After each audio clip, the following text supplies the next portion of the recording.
all of the things we talked about when I was, your on-air co-worker, all those things have happened. And people don't either care or they didn't listen or whatever. It doesn't matter.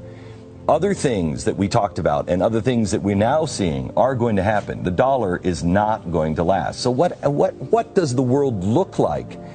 We have two ways to go. We can either tear each other apart, or we can see that world that Amazon was talking about last night on 60 Minutes, where literally the sky is the limit. Everything is about to change. When you look at the state of the economy, Obamacare, the disaster, the rise in the ever-growing government, deficits, debt, doubling of the people on welfare, what do you think in the privacy? I know you spend a lot of time reading and you now have become a student of history. What do you think privately is going to happen to this country? I think that we are in trouble. Yeah, and I think that we are in a situation that we will either rise to the occasion and be our best selves. I saw something that happened over the weekend, Sean, a poll that came out. I know you must have talked about it today. 70% of Americans don't trust each other. They think only 30% of this country you can trust. If that remains true, will we then become Europe? We see signs that with the noblest of intentions, the Obama administration is in a kind of headlong retreat from the kind of global engagement that, in our view, offers the best hope for peace. Quick final thought from you, because you say openly in your essay that you're reserving judgment on all of this as we learn more over the next several weeks. But one of the things that you talk about in a broader perspective is global powers trying to rearrange themselves into a new global world order. What we're seeing is a kind of a concerted pushback by these three countries. I think we have to watch it carefully to see whether, in fact, this is the opening of a new moment in international history. Very interesting. Wazir. Whether, in fact, this is the opening of a new moment in international history. New mystery surrounding One World Trade Center. For about a year, New Yorkers have reported hearing an eerie sound coming from the newly constructed building. They call it haunting, and it's got a lot of people talking. Rick Leventhal joins us now. So, Rick, you went down there. You did some investigative work. What did you learn? Well, there's clearly a noise. It's not clear exactly where it's coming from. It can create a sound that some are calling eerie, haunting, even moaning. The whistling was first reported by the Tribeca citizen on the day after Thanksgiving. A man who lives a couple blocks from the almost completed One World Trade Tower wrote a local paper and said he first heard the sound during Hurricane Sandy last year and assumed it would be eliminated when the building's framework was finished and the windows installed. Well, then last week in the middle of the night, the neighbor says the tower began whistling again with a slightly different two-toned cry, calling it unmistakable and very chilling. So here it is, and you can judge for yourself.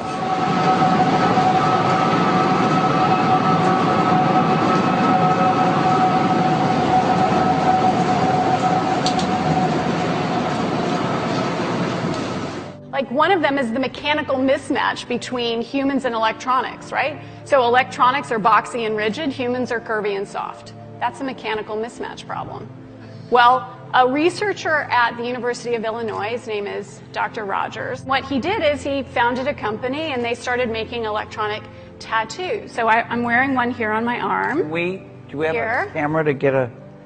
This is a developmental system made by MC10, and it has an antenna and some sensors embedded in it. And what we plan to do is work with them to advance a tattoo that could be used for authentication. Now, it may be true that 10 to 20-year-olds don't want to wear a watch on their wrist, but you can be sure that they'll be far more interested in wearing an electronic tattoo, if only to piss off their parents. That's something that you wear, but you could also imagine including authentication in just your daily habits. So I take a vitamin every morning. What if I could take vitamin authentication? What? Vitamin authentication. Look, I have one right here. Well, here, I'll let you hold it. Would you like to hold it? I'll hold it. Okay.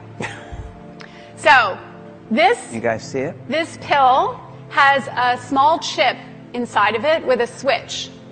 And they power it up, and the switch goes on and off. and it creates an 18-bit ECG-like signal in your body, and essentially your entire body becomes your authentication token. Yes, this is true. Okay, but... Okay, so wait. So it's really true. So what this means is that becomes my first superpower. I really want this superpower. It means that my arms are like wires, my hands are like alligator clips. When I touch my phone, my computer, my door, my car, I'm authenticated in. First superpower. Like, I want that. This is FDA cleared? So here's the thing. This is not science fiction. This pill was actually made by a company called Proteus, and they've developed it for medical applications. That pill has been CE stamped and cleared by the FDA. Does Google now know everything I do and everywhere I go? Because, let's face it,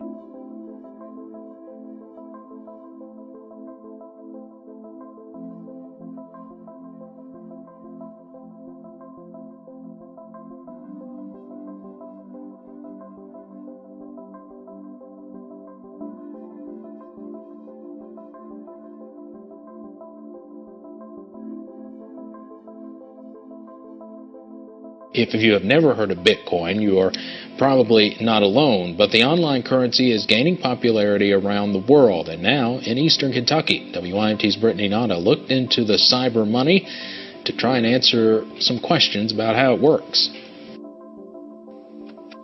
City commissioners in Vico recently passed a measure to pay its police chief in Bitcoin.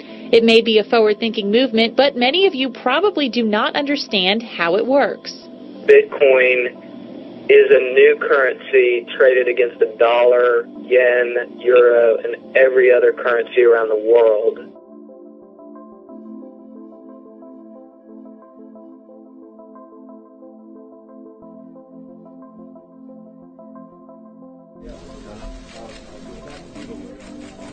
Israel is ready for historic peace, and it's a peace based on 2 states for 2 people. It's a peace that Israel can and must be able to defend itself by itself with our own forces against any foreseeable threat. In the days and weeks ahead, we will consult very closely and continually with our Israeli friends in order to bring about a comprehensive agreement that can withstand everybody's test. FBI is rolling out a $1 billion facial recognition system. This high-tech program has been undergoing testing since February. It compiles mug shots, iris scans, and more, and is finally said to be ready for launch. You know, the FBI is now revealing its next generation, if you will, effort to weed out the bad guys. As you mentioned, $1 billion. They've put it to the test so far in several states since February. Now, the system works in 2 ways. It can compare an image to the FBI's massive database of mugshots to pinpoint criminals. It can also track suspects in surveillance footage by honing in on their faces in a crowd. There are those opposed to the idea, though, such as Democratic Senator Al Franken, who suggests the database raises serious privacy issues. Several public advocates are also wary of the project, fearing it will eventually extend beyond criminals to include images of the innocent. It is nationally implemented by the year 2014, John. So wow, fascinating. They may be looking at you. Let's hope not. A new crime-fighting tool is so big, some might call it a tank. Hey, I think they are. Now, it's really called an MRAP. I checked on that. And tonight, these massive military vehicles are in the hands of 4 mid-state police agencies. A handful of police departments are now getting them free of charge to protect their officers. Hendersonville SWAT team already has 2 Humvees. The problem is they're not armored. The MRAP gives them that much-needed protection. We plan to paint it black, just the same as our other tactical vehicles, and put police markings on it, and that's probably all we're going to do. Sir, I want to talk to you. Arrest him. Do not arrest me. Right, sir. Do not arrest me. Go right there. He's under arrest. Stay right there. Back up, back up. Hey guys, you cross this line to be under arrest, so don't do it.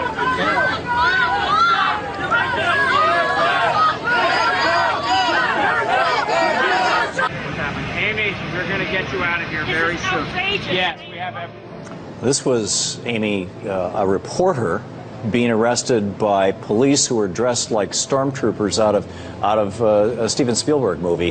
What was your experience? What were your thoughts? And And how do you think that we got here from 20, 30 years ago when this kind of thing was pretty much unheard of? You know, you had these police officers going after thousands of peaceful protesters, eviscerating the encampments, tear gassing, pepper spraying, beating people in the streets. And this all has to be reimagined. I mean, police have to be challenged. There are many good cops who don't feel that that's their role. And it's our job in the media to cover them. I think so. And Matthew, I'm curious, in the minute we have left, at what point in time did America start militarizing our police, and why? Well, I don't think there's going to be anyone who can point to a specific minute, but I think a lot of it has to do around with the time the Dirty Harry movies. Well, I think a lot of it has to do with the fact that we started waging this crazy war on drugs that encourages the militarization of police.